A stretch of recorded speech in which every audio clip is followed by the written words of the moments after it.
I'm sure you'd have seen on some people's videos and some photos online as well, there's some of the mess and residue that's left over after people have seam sealed their tents, and it's not always the best thing or the best look or the way you want your tent to be. Doing this method is a lot cleaner. You can be left with a little bit of a shine sometimes along the seam, but that's about it. So a couple of things to note here. They're going to give you one of these, which you could use, and you just put the sealant straight into the end of it, silicone sealant.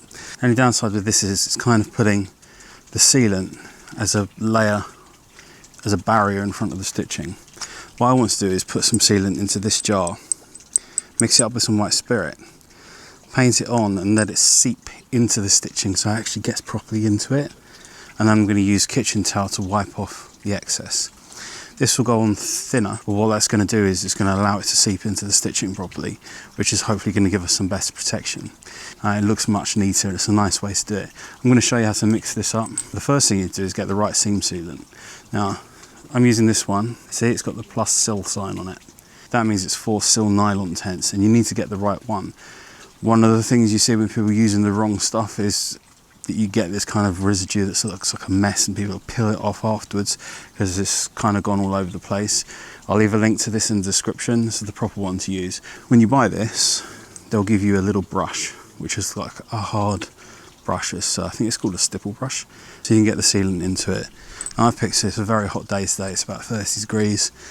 And there's a nice bit of a breeze as well, so it's probably ideal for doing this. So just to recap, the reason I'm doing it in this method is because it's just neater afterwards, it looks better, and you don't tend to end up with that sticky residue and so on afterwards. It just comes out as a nice job, which you'll see once done it. When you get the tent, you'll notice that the guy lines aren't attached because we're going to have to seam seal these points. There's one at each end and one on the back here as well. Now in terms of doing the seam sealing, the parts we have to do is all the stuff that leads to the inner. That's this line here, all the way up to the top, the cap itself, the sections along the bottom here as well, and up the side part.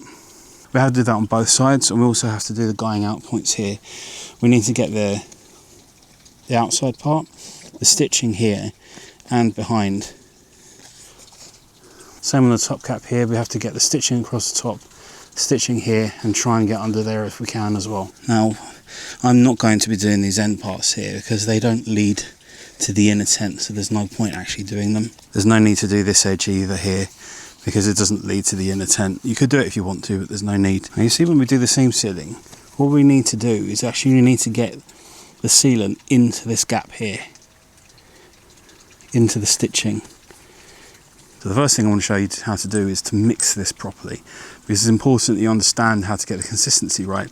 This isn't a hard job to do, let's just be clear about that. This is actually really easy to do. It's just once someone's shown you how to do it, you'll be able to seam seal anything that you get in the future. There you can see the jar, there's the seam sealant. Let's squeeze some in.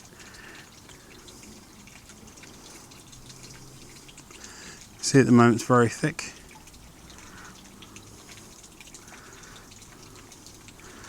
That's probably enough. Now what you'll see is as I mix it in a bit, if you need more, it's easy to add more, it's not really a problem. Now I'm going to get some white spirits. I think that in some countries this might be called mineral spirits, but I'm not sure. But I'm going to use this to dilute this. So I'm going to start by adding just a little bit. When I say a little bit, hopefully you can see how little that is there. It's just a little. Now I'm going to take my time and mix it. Now when you're mixing it like this, you want to give it a little while to dissolve. Now what I'm going to start doing is testing for consistency. When I pull it up, I want it to drip like this in a continuous stream with hardly any breaks. But I want it to be reasonably free flowing. So it's a little bit thick at the moment. I want it to be reasonably free flowing. It's a little bit thick. Do you see how it's stopping like that? I don't really want that to happen. So I'm just going to keep mixing that. Give it a little while each time you add a bit more to let it dissolve, and if you've mixed it too thin, you can just let it sit for a while. Keep checking it every 10 minutes, it'll thicken. Oh, that's better. That's looking good. Do you see? It's like kind of like warm honey. I'm just trying to show you the consistency you want. You wanted to get it in that continuous stream where it's running off. It's okay if it drips a bit when there's kind of getting towards, there's not much left on the brush, but you want to see that continuous run, that kind of warm honey kind of texture, like coming down. So I'm going to start painting it on in a minute now. So what I can do is pull it and get that brush in. You see, pushing it in with that, because it's a firm brush, and this comes with it when you buy that seam sealant. It comes with it, so I can push it into that gap. I can tell that it's going right in. And I don't want to do much more than that in a line before I take my kitchen towel and just get rid of all that excess. Really give it a good wipe. Get rid of it.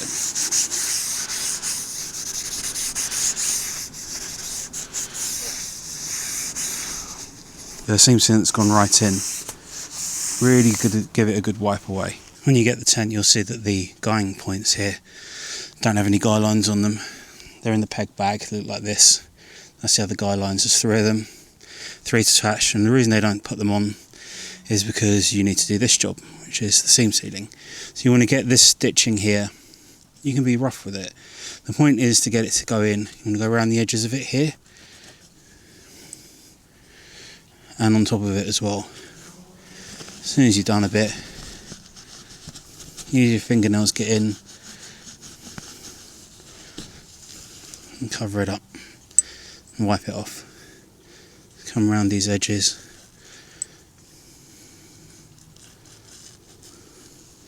Just lift that up.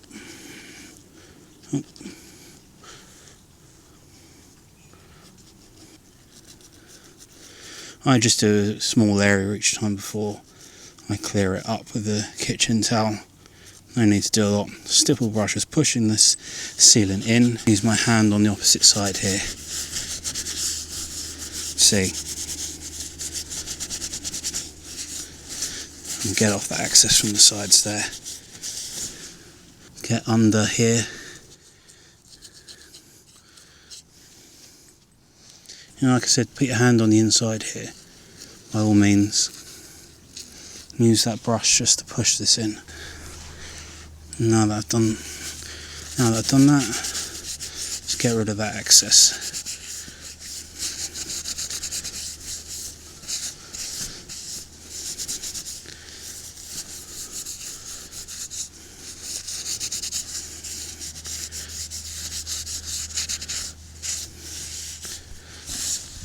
I'm going to go around and do the rest of the tent now.